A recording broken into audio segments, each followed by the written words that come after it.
Olá, olá, amantes da sétima arte.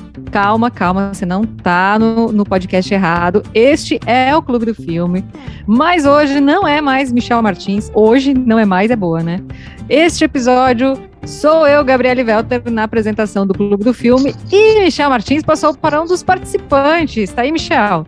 Estou, não se espantem, esse sou eu mesmo, apesar da voz debilitada. Eu estou aqui participando, não sou o mediador dessa vez. Quem vai apresentar é Gabriele Welter. Tô quebra-galho, tô se virando quebra-galho aqui, hein? E Alan Castamã, a voz tá boa aí, Alan? A voz tá boa, o pulmão tá bom, só o bolso, né? Tá sempre sofrendo, gente, tá louco?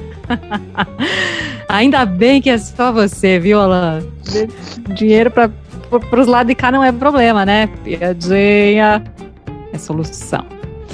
Pois é, gente, Clube do Filme no ar pra gente falar hoje sobre o filme que eu mesma indiquei. Coincidência ou não, Michel, eu juro que não roguei praga pra você, tá? Eu juro pra você, não fui eu. Capitão Fantástico, a indicação do nosso Clube do Filme para este episódio que está no ar. Clube do Filme, o seu podcast sobre cinema. E pra gente ter os nossos combinados por aqui, porque combinado não sai caro, né? Tem alerta de spoiler, porque a gente sabe que a gente fala demais. Demais não, a gente fala o que precisa falar, o que chama atenção. Então, se você não assistiu Capitão Fantástico, que é a nossa indicação de hoje, que é um filme lá do ano de 2016, já deu tempo de assistir. Se não deu, pausa, depois você segue, assiste o Capitão Fantástico, que depois vem aqui bater um papo com a gente, vai lá no Instagram oficial Clube do Filme, comenta também na publicação, troca uma ideia com a gente, fala o que você achou, se a gente falou muita lorota ou não, enfim, participa e interage com a gente. Então vamos lá, Capitão Fantástico, vamos à sinopse do nosso patrocinador não monetizado, está de volta, foi boicotado nos últimos episódios, mas estou trazendo Adoro Cinema de volta para cá.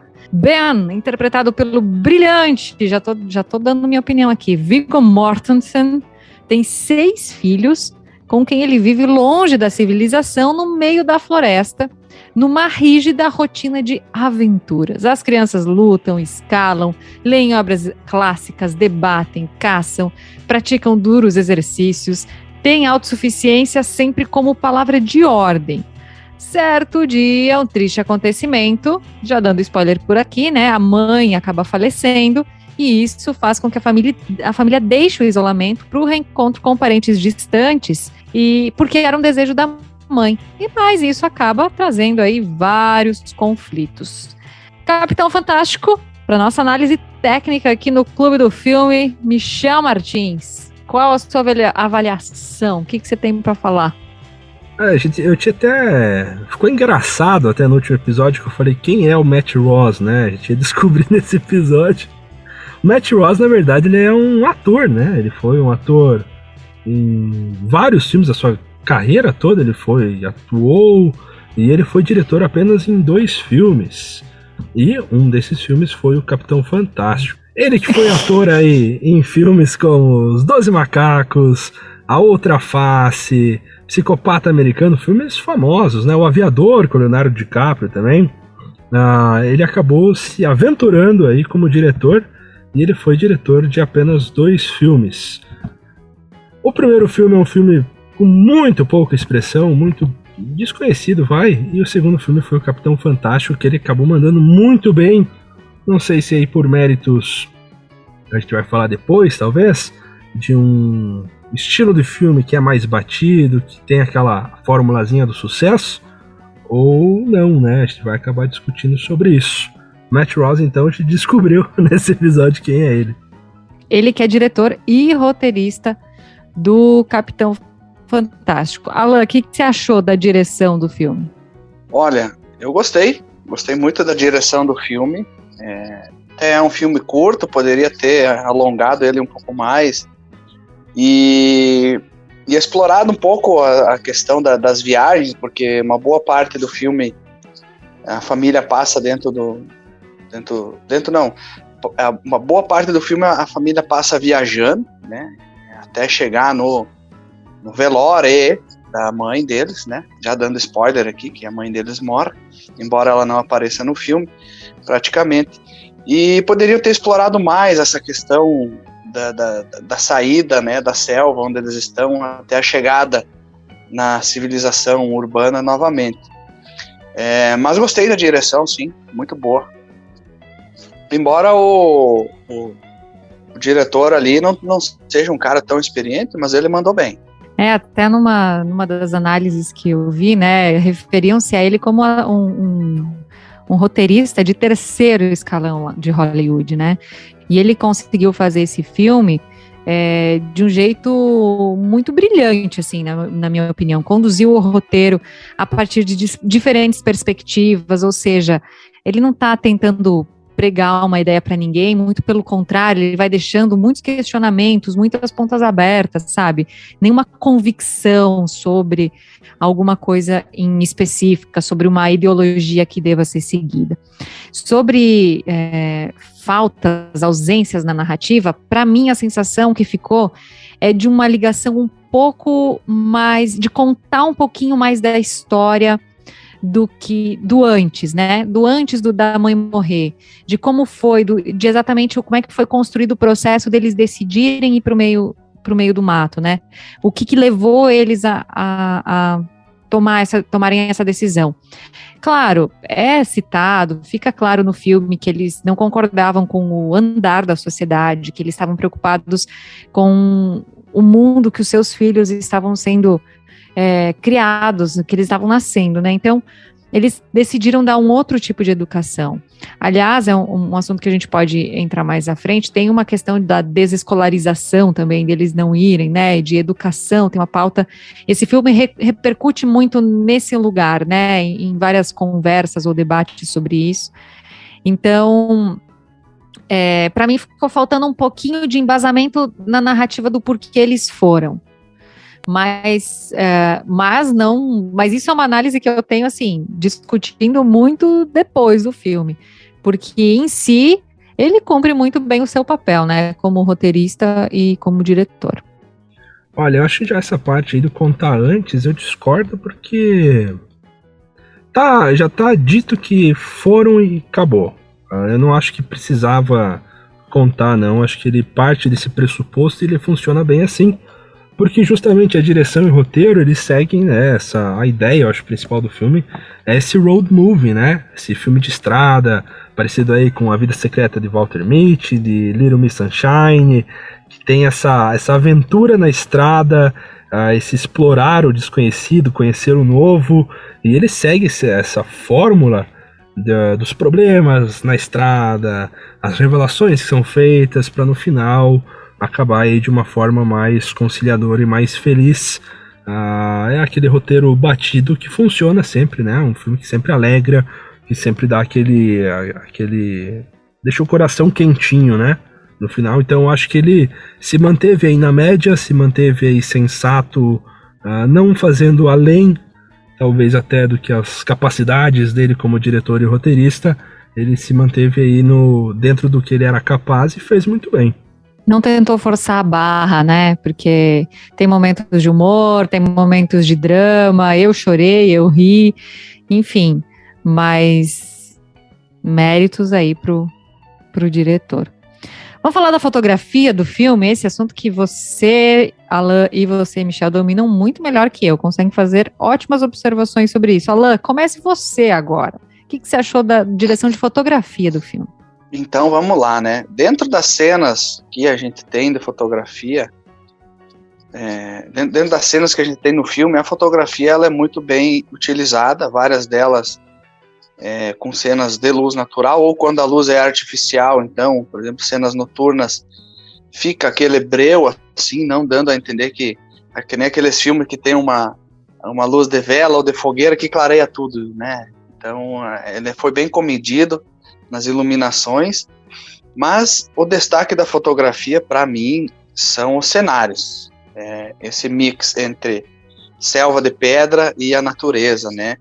Árvores, matas, aí você muda, né, para um ônibus, todo ele de ferro que ringe, né, que range, estradas, buzinas, paisagem, pôr do sol, nascer do sol, anoitecer.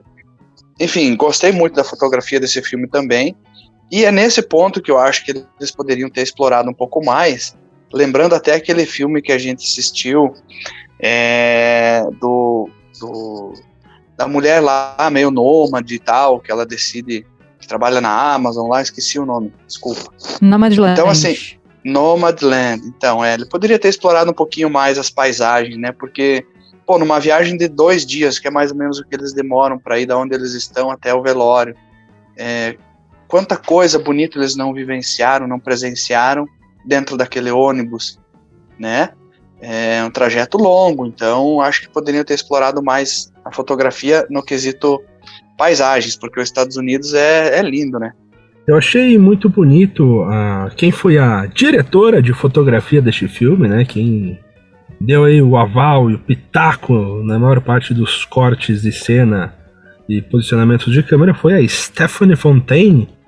Ela que não tem um outro trabalho de tanta expressão assim. Ela é conhecida pelo O Profeta, de 2009, e por Jack, de 2016. Eu não assisti nenhum dos dois, então não posso falar. Mas em Capitão Fantástico eu gostei dessa escolha de mostrar planos muito abertos em vários momentos, principalmente na questão da natureza, né? Mostrando essa vastidão, porque o filme ele quer ser neutro, né, sobre o que é certo, o que é errado. Talvez os extremos eles são errados, né? Falando na vida real, sim, os extremos são errados, mas no filme ele quer dizer talvez isso, e talvez o bom senso e a mescla seja o melhor a se fazer, mas ele quer mostrar que como eles veem, né, a natureza como algo muito amplo, como muito grandioso e muito calmo, né? Tem várias cenas, até tem uma cena que eles estão meditando e tem aquela câmera, o ângulo bem aberto, eles meditando ali no cantinho da câmera e mostrando todo aquele cenário bonito, aquela paisagem, momento até de luto do personagem aí do Ben, tem uma câmera aberta pegando toda a cachoeira e ele tá lá sentado, recebendo aí a torrente de água, né, descarregando as energias lá. Então, parabéns aí pra Stephanie Fontaine. Ela é francesa, se eu não me engano, ela trabalhou em vários filmes de língua francesa aqui na cinematografia dela, e fica aí o meu parabéns pro trabalho dela. Lembrando que as gravações do filme, né, a gente fala de cenários muito bonitos, elas foram feitas especialmente em Washington, o estado de Washington, né, que tem regiões incríveis, né, florestas incríveis. Quando eu olhei a primeira vez, eu pensei, será que foi lá no Yosemite? Mas não foi. E no Novo México, né, que ou seja, é justamente essa jornada, né, de onde eles partem, que é de Washington, da floresta, de um lugar mais isolado, né, para os bichos grilo, e descem até Novo México, que é onde está a família da mãe das crianças, né, que a mãe das crianças faleceu, elas vão pro enterro, que a família decide fazer totalmente diferente do que ela queria, né, do que ela tinha deixado no testamento. É interessante só pegar um gancho que o Michel falou, em termos de direção de fotografia, de imagens e tal. Ele falou também sobre essa questão de que o filme aborda, né, os extremos, e ele trata especificamente de um meio termo, né. Para mim o filme, não concluindo, mas ele se resume a isso, a mostrar para as pessoas, mostrar ao espectador que assiste essa questão de que o equilíbrio é o caminho, né? A gente pode ir aos extremos, não tem problema. É interessante que a gente vá, e só não pode se perder por lá, que foi o que aconteceu com essa família, né? Eles foram para o lado extremo desse isolar da sociedade, e obviamente o filme mostra os pontos fortes disso, mas também mostra os contrapontos negativos, né? Então, para mim, o filme é isso, é sobre equilíbrio. Vá aos extremos, mas saiba o limite de retroceder, sabe até onde você pode ir, e depois volte para o meio, né? Então, voltando a falar agora das trilhas sonoras, né, Gabi? Passo de novo a palavra para você, mas tem trilhas bem legais, inclusive a musicalidade ela é presente nos ensinamentos do pai aos filhos ali, né?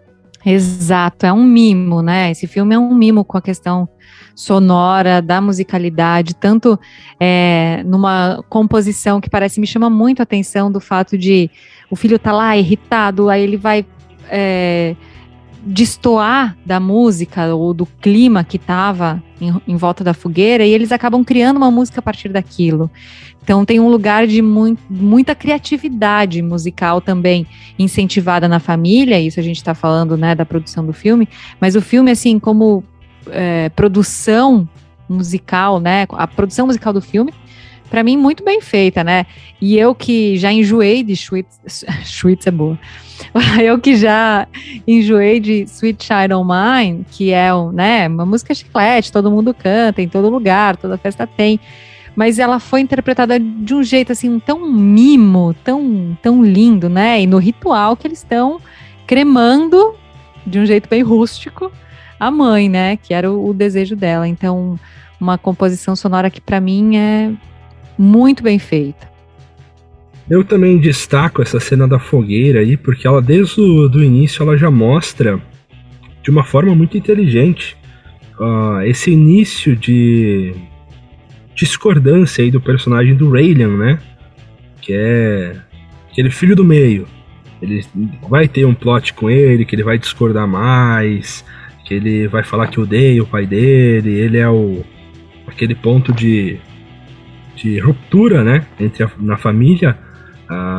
Eu achei muito inteligente essa sacada da música, porque eles começam justamente nessa música mais lenta e ele entra num ritmo completamente diferente, mais acelerado, e eles se adaptam a ele e acaba ficando talvez feliz. Ele ficou feliz, né, nesse momento, mas eu achei ele se sentiu acolhido, né? Isso, ele falou, eu estou fora da curva aqui. Eles falaram, não, vem com a gente. Eu achei muito inteligente que eles usaram da música do momento para trazer essa sensação e esse sentimento aí que a família estava passando. A trilha, o compositor principal das trilhas sonoras é o Alex Sommers, e eu gostei bastante também do trabalho dele, porque é aquele tipo de trilha que não se destaca de forma excepcional em todo momento, mas também não passa batido. Ele acaba seguindo, deixando a vibe do filme bem gostosa, né? Aquela bem o que propõe mesmo como um road movie. Bom, chegou a minha vez de falar sobre as trilhas. Gostei de todas elas que preenchem os momentos reflexivos, daquele som que também está ali para dar um pouco mais de ênfase ao momento de tristeza, e também daquele som, né, daquela música ou das músicas que vieram para o filme para enaltecer os momentos de alegria. É importante a gente falar que a música, ela faz parte também de uma educação, né, de uma vamos dizer assim, não vou dizer que é um homeschooling, um assunto até muito em evidência atualmente, mas eu acho que o filme também aborda muito essa questão de até onde, né, a educação ela aceita, né, vamos dizer assim, uma doutrinação. Então existe uma linha tênue, né, uma divisão muito fina, muito fraca, né, que é do ponto que você está ensinando, que você está educando, para não passar para o ponto de uma doutrinação, que faz você não ver o outro lado da moeda, né? E a música também está ali, fazendo parte desse conjunto, quase que sendo uma doutrinação, porque eles não conhecem outro tipo de som, né? Ou a música que eles têm acesso e talvez são permitidos ouvir e tocar, são músicas clássicas, músicas eruditas. Então, de certa forma, a música como educação tem o seu papel no filme também de doutrinadora. E, para finalizar, né, Sweet Child O' Mine ali do Guns, sei lá se é deles a música, mas para mim só existe eles cantando.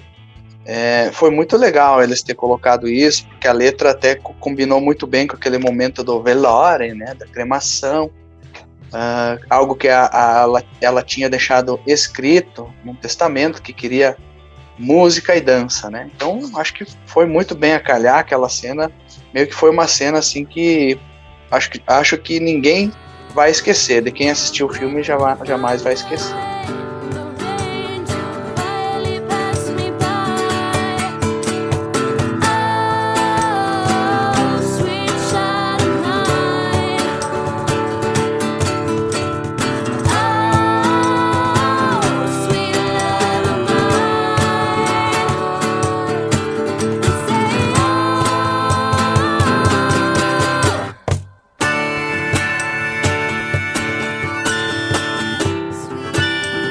Puxando esse gancho que o Alan falou sobre educação e doutrinação, a gente tem alguns movimentos que estão crescendo aqui no Brasil, que são do homeschooling e do unschooling, que a gente pode chamar de desescolarização.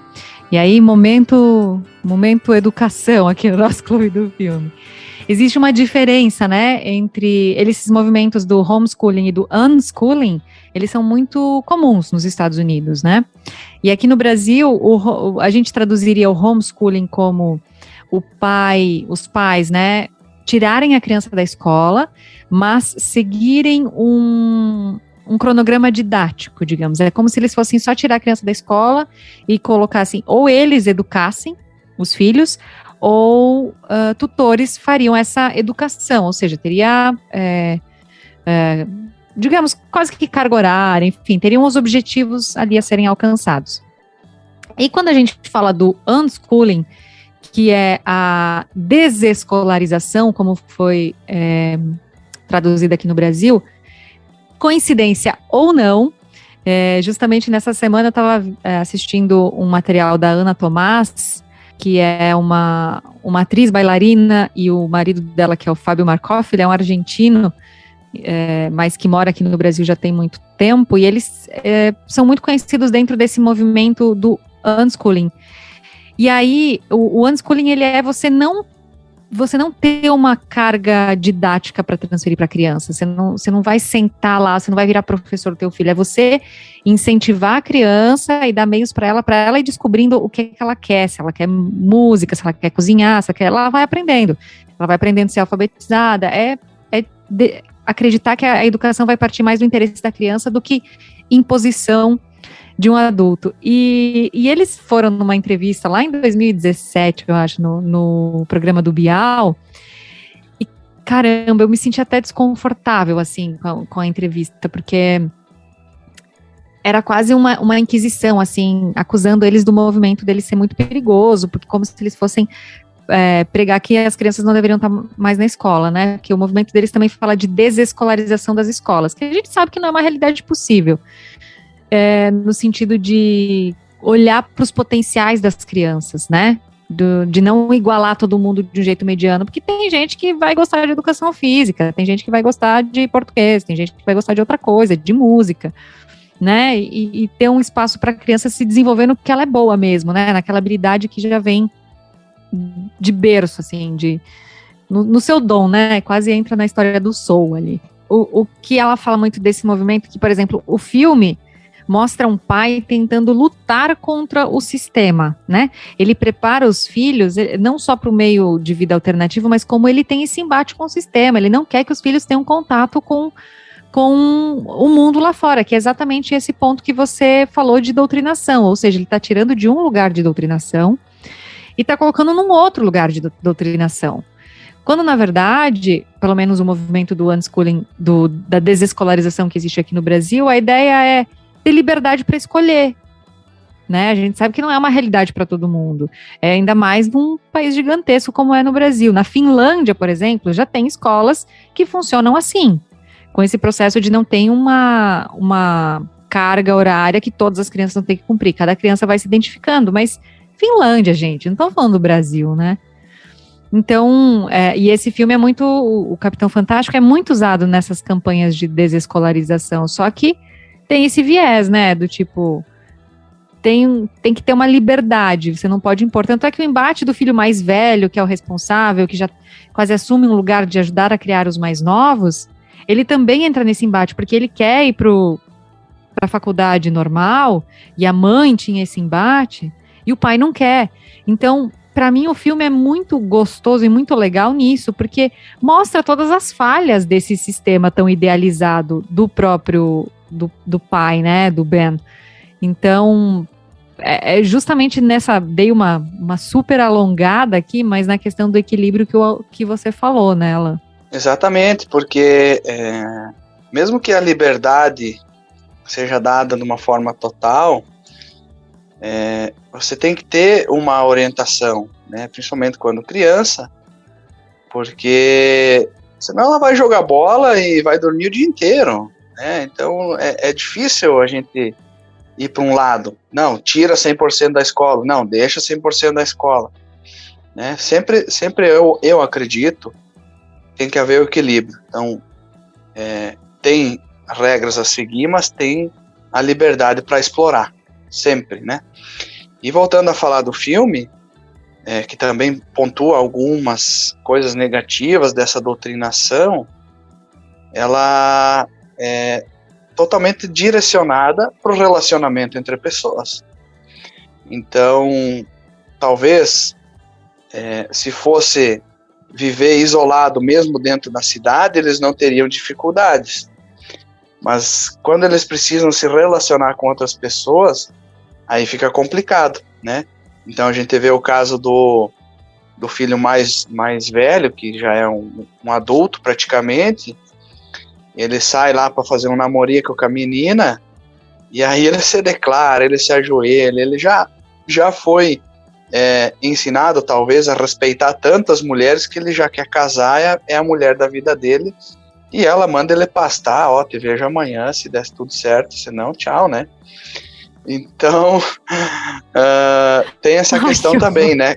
Que é o relacionamento entre pessoas, essa que eu acho que é um problema da gente, né? Entender como o outro funciona, e se a gente não ouvir a outra parte, fica ainda mais difícil. E é o que aconteceu, eles só tinham ouvido um lado, que era o do pai. Não tinham ouvido como funcionava o lado de lá. Eles passam a ouvir como funciona o lado de lá quando entram em contato com o vô e a avó lá, né? Ainda falando sobre a questão de educação, eu acredito que nós três aqui, nós tivemos aquela educação escolar rígida, lá dos anos 90, né? Aquela questão de copie, leia, e aí, se faça provas. Quem tem aí mais de perto aí nas casas dos 30 anos vai saber o que a gente tá falando. Se você é um jovem, você já está pegando mudanças, né? A minha esposa recentemente fez na faculdade de licenciatura, né, para uma matéria. E na faculdade eu fiquei bem feliz com as coisas que ela estava aprendendo sobre educação, porque há um movimento muito grande nas escolas para mudar esse método de ensino que já é muito ultrapassado na nossa sociedade, né? É uma nova geração que está estudando agora, não são velhos como nós, mas é uma nova geração que tem uma mentalidade diferente e que esse ensino já não funcionou para mim de forma tão eficaz, que eu questionava muito alguns métodos, né? Não gostava na época que eu estava na escola. E quem dirá para essa geração jovem que vem aí, a nova geração, que é uma geração que tem tudo, né? Muito fácil à sua mão devido à internet, as facilidades que a internet trouxe, o conhecimento. Então, o ensino ele está mudando para se tornar mais intrigante, se tornar assim uma questão de não apenas mostrar para a criança, tá aqui essa informação, agora absorva ela, mas sim mais voltado para instigar essas mentes, essas novas criaturinhas a querer estudar diversos assuntos e quem sabe aí futuramente, mas tudo demora, né? Futuramente ter essa opção mesmo da escolha de qual caminho você quer seguir. Já tem aí ideologias e métodos surgindo, mas é algo difícil e demorado de ser aplicado. Isso aí. E só para, eu concluir aqui um pensamento que eu tinha, quando a gente passa essa linha invisível do que a educação e passa a ser doutrinado, vai para um extremo e não consegue voltar, né? Sobrepondo, então, questões individuais sobrepondo a coletividade ou a coletividade sobrepondo a individualidade, não respeitando as questões individuais, obviamente vai ter esse problema de relacionamento com pessoas, de comunicação, e aí tudo se torna, vamos dizer assim, uma briga, uma luta. A gente deixa de ouvir o outro lado, deixa de ter experiências interessantes e de crescer como ser humano, né? Eu queria destacar uma coisa que me chamou a atenção, que é o fato de a família ter, né, 6 filhos, que faz parte hoje de poucas culturas, né, ter tantos filhos assim, porque não é fácil criar crianças, criar pessoas, educar, formar, né, ensinar. Mas, para alguém que buscava viver com o mínimo de recursos possíveis, dentro de uma mata isolada dos centros urbanos, né, a gente olha a questão de ter muitos filhos é importante. E também é uma consequência. Não tem televisão, né, diziam os antigos. Aí você faz filho. Mas uma coisa que eu acho super interessante é porque o próprio protagonista, né, o Ben, o Viggo Mortensen, ele se põe nesse questionamento. A gente percebe que ele percebe que o ideal dele pode não estar sendo tão saudável assim para os filhos, que esse mundo idealizado dele, embora ele siga algumas coisas, tanto é que lá no final do filme, ele já não está no meio da floresta, tá num sítio, assim, e as crianças estão se preparando para ir para a escola, para pegar o ônibus escolar, entendeu? Então, a gente percebe que o questionamento existe dentro dele, que ele, embora ele esteja doutrinando os filhos de alguma forma com esse pensamento, todo esse episódio, tudo que tem acontecido, esse contato com o mundo externo, embora em alguns momentos reafirme a qualidade da educação que ele está dando para os filhos dele, porque tem uma cena hilária, né, que é quando ele chama os sobrinhos de 13 e o outro deve ter, sei lá, 15, 16 anos, já está na high school, e pergunta sobre Declaração dos Direitos Humanos, que em inglês é bills, né, que seria a mesma coisa que uma nota fiscal, alguma coisa assim, uma conta. E aí ele pergunta assim, o que é? E o cara fica, deve ser alguma coisa relativa à conta de não sei o quê. Aí quando chama a Saja, que é a menina dele de 8 anos, ela dá uma aula, não só sobre a Declaração dos Direitos Humanos, mas também o resumo, o jeito dela. E ela fala assim, se a gente não tivesse isso nos Estados Unidos, a gente seria tipo a China, né? Ela fala assim. Então, percebe-se que como seres, em muitos lugares, como seres humanos, eles são muito mais preparados que aqueles filhos que estão com a cara sempre no celular, né? E o diálogo aberto que eles têm sobre os inúmeros temas, sobre sexualidade, sobre drogas, sobre um monte violência. De coisa. Violência. A cena do videogame é legal. Né? E aí os moleques vidrados no videogame, os outros assustados, enquanto eles matam o bicho selvagem no canivete, né? Não é bem um canivete, mas enfim, ganham uma arma de casa. Então, tem um lugar muito especial dessa criação dele, mas ele tá se questionando o tempo todo sobre um lugar que não é tão legal, né? E aí o final do filme meio que mostra isso, que ele cedeu a algumas coisas, né? Sobre e ele muda os a ideais. chave, né? Ele muda a chave, né, Gabi? No meu ponto de vista, naquele momento em que ele questiona o filho mais velho a respeito de ter sido chamado para 6 universidades, né? Que teria feito isso escondido dele, mas que na verdade quem começou esse movimento foi a mãe dele. Então, ele começa a se questionar, né? Será que eu estou no caminho certo com os meus filhos? Esse caminho que a minha mulher, que agora já é falecida, estava tentando oferecer aos nossos filhos, será que ele também não é importante? E daí ele começa a mudar a chave, né? É bem, bem bacana, é um filme que não diz faça isso ou faça aquilo, mas ele mostra todas as variáveis possíveis, né, e quais as consequências de você ir para um lado mais fanático, mais extremo, e não retornar para o ponto de equilíbrio, né? Essa cena aí é do Bodavan, né, que é o filho mais velho, no qual ele fala, se não estiver em um livro, eu não sei de nada, né, porque justamente há essa falha de socialização, ele tinha muita dificuldade em conversar com qualquer outra pessoa que não seja a família dele, que ele conviveu, né, que ele tinha essa intimidade. Mas é interessante que, apesar dessas falhas aí de socialização, o método de ensino do Ben, personagem do Viggo Mortensen, ele instigava as crianças. É fantástico. Sim, ele é o Capitão Fantástico, né? Como diz o filme. Ele instigava as crianças a refletirem e colocarem um ponto de vista sobre o que elas estavam falando. Tem aquela cena do ônibus que a filha dele está lendo Lolita, né, que tem um tema bem polêmico, né? Muito legal. Ele instiga ela e fala, eu não quero saber a sinopse do livro, eu não quero saber interessante é a palavra proibida lá para eles, né? É muito legal, é muito interessante isso, é uma palavra proibida. Ele ensina as crianças, ele estimula, não ensina, ele estimula as crianças a pensarem por elas.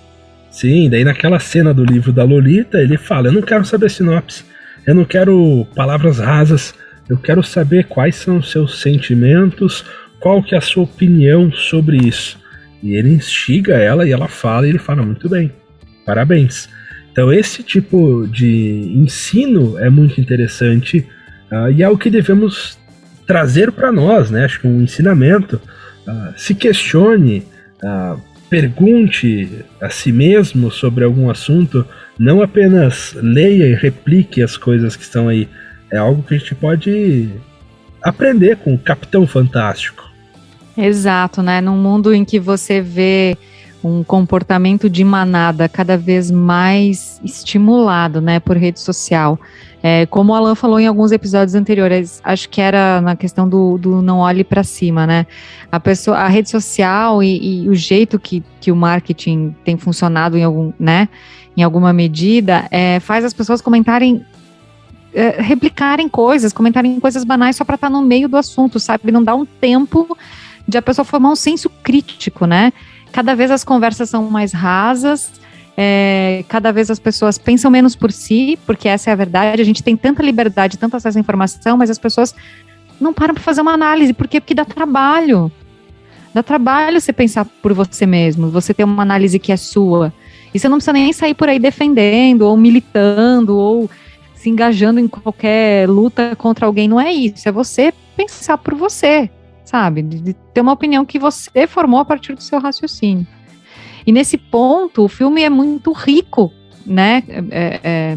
Culturalmente falando, né? Em termos de literatura, por exemplo, né? Inclusive, o Matt Ross fez o Mortensen ler vários livros antes de interpretar o personagem.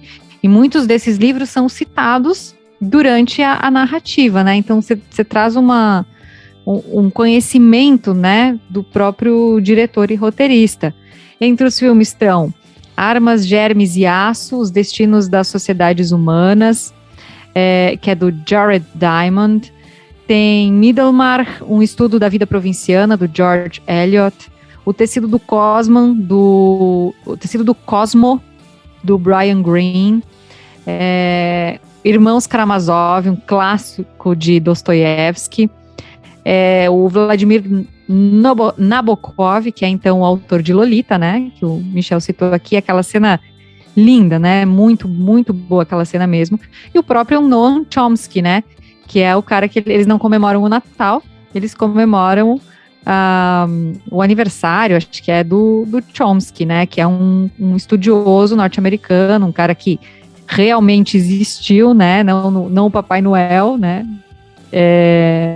Claro que o Natal é sobre Jesus Christ, mas, enfim, pelos ideais que ele acredita e do jeito que ele, de novo, doutrina as crianças, ele exclui o Natal e impõe, ou os presentes são entregues aí no dia, na comemoração do Noam Chomsky, que é um cara, foi inclusive professor emérito do MIT, né, do Instituto de Tecnologia, e foi autor de trabalhos fundamentais sobre matemática das linguagens formais. Presta atenção nisso, matemática das linguagens, e que influenciaram diretamente em estudos de psicologia cognitiva e até mesmo ciência da computação.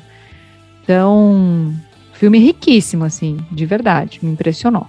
Você falou que ele existiu. Ele existe ainda, o Chomsky, né? Ele tá vivo, tá com 93 anos de idade. A Gabi já matou o cara. Matei, velho, coitado do Chomsky. Enfim, né? Ele é um filme que não quer te dar resposta de nada. Ele simplesmente quer te fazer pensar, quer te dar perguntas.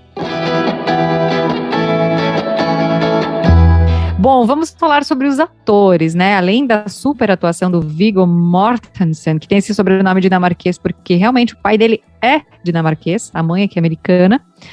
Eu quero destacar aqui a interpretação do George McKay, que é o ator George McKay, que interpreta o filho mais velho do Ben, né? Preciosidade o menino, achei a atuação dele muito boa mesmo. Ele é o que mais aparece, mais se destaca, até por causa da idade, né? Uma consciência já muito madura, embora as outras crianças também sejam maduras, né? Até mesmo aquele que começa a questionar, que é um filho ali do meio, né? Pô, ele já está demonstrando uma certa maturidade, né? Mesmo não sendo ainda um adolescente formado ou um adulto. Mas voltando à questão das atuações, realmente o George McKay ali, ele se destaca. Eu gosto muito do Viggo Mortensen, né, o nosso Aragorn, eterno Aragorn do Senhor dos Anéis. Eu acho que ele mereceu a indicação mesmo em 2017 como melhor ator. Não acho que ele merecia ganhar, mas a indicação foi justa. E a questão do George McKay, ele tá fazendo bastante sucesso agora, né? Ele fez o filme 1917, ele tá fazendo uma carrada de filmes de guerra agora, estão colocando ele tudo que é papel de guerra. Eu sempre acho a atuação dele, ele tem uma expressão meio travada, mas ele manda bem, ele consegue passar o sentimento, apesar de sempre que eu vejo a cara dele, eu sinto que ela tem aquela meio chapado, assim, a cara dele meio travado, mas ele consegue transmitir emoção, que eu sempre acabo percebendo isso. E as crianças, né, elas mandam muito bem. As duas meninas lá, elas atuam legal, as duas crianças mais menores, né, os caçulinhas lá, claro que não dá pra cobrar tanto, mas fica legal até. E aquele o menininho lá, o Raylan, não sei, eles têm tudo nome esquisito, né? Ele também vai legal aí, sim. Mas eu gostei. Destaque, claro, pro Viggo Mortensen. As cenas mais emocionantes são as que ele tá fazendo, ele consegue transmitir. Ele é carismático também pra caramba, esse cara, né? E eu gostei também dos nomes únicos, né? Até eles citam isso com orgulho no filme, né? Bodvan, né? Lembro um que era Zajan, daí o apelido era só Zej, né? Bem bacana os nomes aí. Brasileiro faz isso o tempo todo e aí não acho bonito, mas porque é americano, daí funciona. Mas os nomes que os brasileiros dão também não dá pra querer, né? É o Canetilson, daí eles acham alguma comida legal, eles botam o nome da comida com um tan no final, né? Mistura o nome do pai e da mãe. Mistura o nome do pai e da mãe, pega a marca de refrigerante. Eita lasqueira. Mas pra mim o clássico brasileiro, agora que vai puxar nomes únicos, é a homenagem, né, a grande Disney, né, o criador da Disney, que é o Walt Disney. Esse pra mim é o clássico brasileiro. Que não tem, Boa. Não tem nada aí pra superar esse nome aí. Abraço aí pra qualquer Walt Disney que esteja ouvindo esse podcast. Se tem algum Walt Disney ouvindo a gente, comenta, curte lá no nosso Instagram, pode xingar a gente também, não tem problema. E qual que é o Instagram, Gabriele Welter? Oficial Clube do Filme, @Oficial Clube do Filme. Ai. Vocês falaram de premiações, né? Indicações, na verdade. O Michel comentou que ele foi indicado como o melhor ator. Esse filme venceu o Festival Internacional de Cinema de Busan, o Save Earth, na categoria, né? No Festival de Cannes, o Matt Ross ganhou Cannes, na França. Ele recebeu o prêmio de melhor diretor nesse filme. Também foi premiado no Festival Internacional de Cinema de Karlovy Vary, não sei onde fica isso, mas está registrado aqui. E também no Festival de Cinema de Roma, na Itália, além do Festival Internacional de Cinema de Seattle. Vamos às curiosidades gerais aqui do filme, né? Observações gerais, agora sem ordem, sem necessidade de análises muito profundas, mas antes o Alan estava falando sobre o relacionamento do menino com a menina, que ele não sabia nem o que fazer, né? O mais velho, mas o conselho que o pai deixa para ele no momento que ele vai viajar, começa a viajar o mundo, assim, ele falou, como que eu escolhi o lugar que eu ia? Coloquei o dedo no globo, né? No mapa mundi. Então, ele traz essa mensagem muito gentil, né? Ele diz assim, se for fazer sexo com uma garota, seja gentil com ela. Trate ela bem, trate com respeito e dignidade, mesmo que não a ame. Sempre diga a verdade, aventure-se, seja audaz, mas aprecie, porque passa muito rápido. Embriague-se, enfim, ele segue aí nos conselhos e no fim ele diz, não morra. Porque ele realmente quer que o filho experimente a vida, né? Ele já muda esse posicionamento de doutrinador e só pode ouvir música clássica e não sei o quê. Porque a vida tá aí para ser vivida e experimentada. E essa para mim é uma das cenas mais lindas do filme, assim, muito, muito, muito bonita mesmo. Bem legal. E, afinal de contas, o pai das crianças e a mãe, eles tiveram a oportunidade de viver o outro lado para depois escolher. Por que não? Ou então, por que proibir? Ou por que não dar essa oportunidade aos filhos também, né? Exatamente. Assim como o filme também trata de várias dualidades, né? Se você vê, por exemplo, a violência com que o filme começa, né? Porque ele começa com uma cena muito forte, que é meio que o ritual de passagem do menino para homem. Então, ele caça era um cervo, não lembro mais agora que animal era. E aí depois, acho que era o fígado, come, não sei o que, tem aquela cena de sangue, e daqui a pouco eles estão se divertindo no rio. Então, ao mesmo tempo que as crianças aprendem a lidar com faca, com coisas perigosas, a se manterem, a se sobreviverem, tem um cuidado espiritual também, que não é religioso, mas é espiritual, de ritual, de meditação. Então, navega em várias nuances, assim, tem a preocupação com o ritual que a mãe escolheu, né, que era diferente do ritual que a família da mãe tinha escolhido. E é por isso que a viagem acontece, por isso que o contato com o mundo externo acontece. Tem muitos pontos que podem ser destacados ainda desse filme. E é interessante a questão de religião, é que eles não se prendem a nenhuma religião, né? Eu digo, se prendem. O pai, no caso, ele não priva os filhos de estudarem várias religiões e de seguirem o que eles quiserem, né? Até tem um momento que o Bodavan, ele é questionado lá sobre alguma crença dele, ele fala, não, agora eu sou tal, eu tô seguindo isso porque eu acho que é melhor. Ele fica até irritado que o pai dele não lembrava qual era eu não lembro qual que era, se era taoísmo, o que ele fala lá que ele tá seguindo. Enfim, enquanto a mãe da família é dito que ela era budista, né?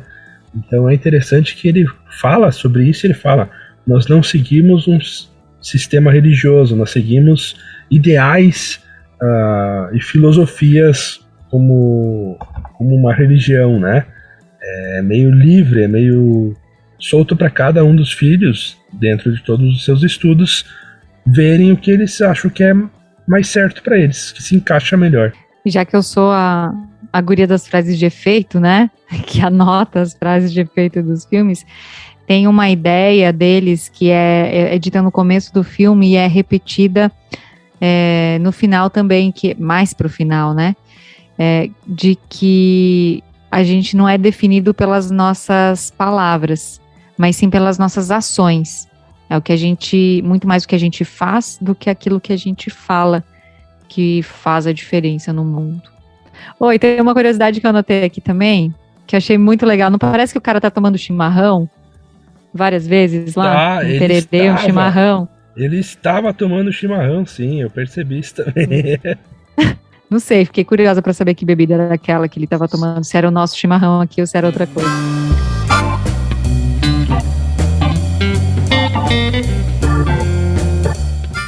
Então, pra gente finalizar por aqui, quero saber, Michel Martins, já tinha assistido o filme? O que você achou? Qual a mensagem do filme? Eu não havia assistido esse filme, tinha ouvido falar nele desde o Oscar de 2017 que eu assisti. Sempre tive a vontade de assistir o filme, mas é aquela coisa, a gente não se dá ao tempo, às vezes, de assistir algum filme, a gente vai no embalo de alguma outra coisa, um embalo de sábado à noite aí, e acaba não assistindo. Eu gostei muito da experiência. Ele é um filme leve, né? Ele não é algo absurdo, ele não é um drama muito carregado, ele não é nenhuma comédia muito escrachada, ele é aquele filme leve para você assistir e ficar bem, né? Você assiste ele e você fica feliz. Ele tem aquele desfecho legal, ele tem momentos emocionantes, ele tem momentos que te fazem refletir e se questionar também sobre a educação, sobre diversas coisas. Então ele é um destaque muito positivo. Parabéns aí. Não discordo aí do Matt Ross ganhar como melhor diretor. Ele fez só básico, né? Ele não fez nada demais na direção e nem no roteiro. Ele seguiu uma fórmula que já existe e ok, fez bem. Mas as atuações aí principalmente do Viggo Mortensen e também das crianças merecem um destaque joinha, destaque positivo pro filme Capitão Fantástico. Prêmio joinha. Like de Michel Martins. Alain Castaman, qual que é o seu prêmio e as suas conclusões sobre esse filme? Bom, antes das conclusões, eu quero dizer que eu já tinha assistido esse filme, mas eu não lembrava. Quando vocês falaram o nome lá no outro podcast, não me veio à cabeça. E aí, assistindo já nas primeiras cenas, assim, eu falei pra mim mesmo, pera lá, eu acho que eu já vi esse filme. E aí, aquilo foi me envolvendo e logo eu tive certeza que já tinha assistido e comecei a olhar com mais atenção ainda, porque eu pouco me lembrava dele, com aquele entusiasmo, aquele espanto, né, dizendo, pô, que filme bacana, olha que história interessante. Obviamente já tirando minhas conclusões, discordando de algumas coisas, mas depois que o filme acabou, né, a gente muda algumas coisas que havia pensado durante o filme, né? Olha, se eu fosse dar uma nota aí de estrelinha, né, de até 5 estrelinhas, com certeza um 4, um 4,5 aí, muito bom.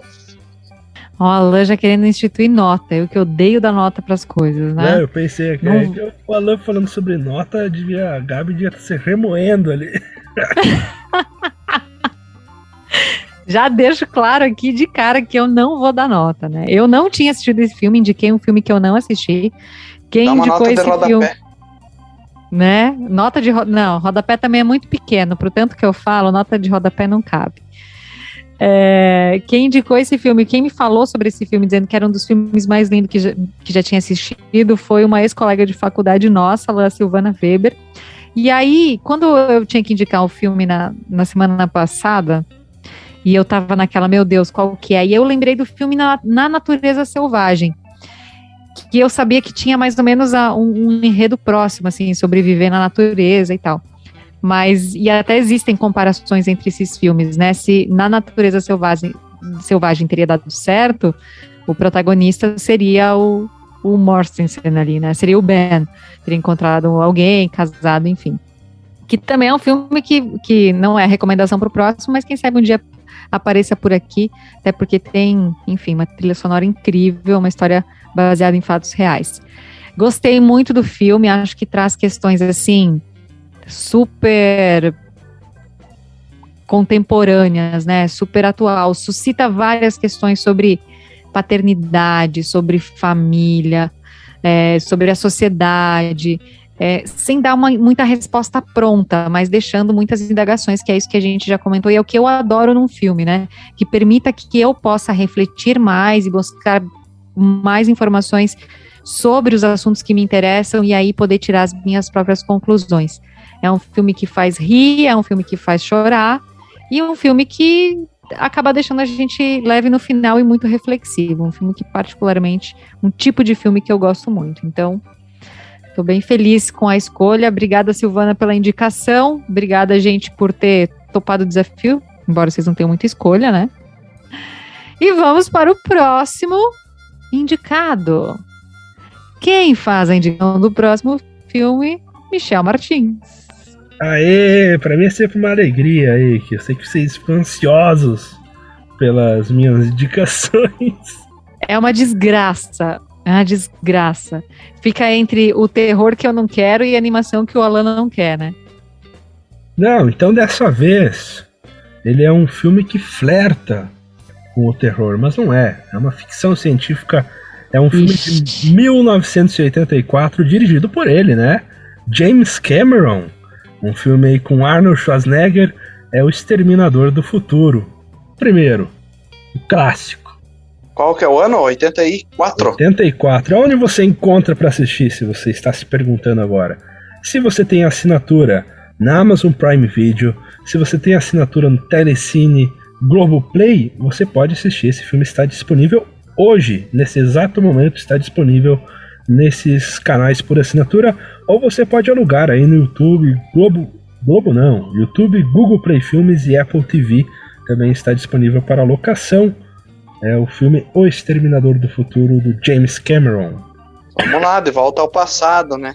Muito bem, essa indicação do Michel Martins, confesso que achei que poderia ser bem pior. O Exterminador do Futuro é a nossa próxima indicação para o Clube do Filme, daqui a 14 dias. Até lá!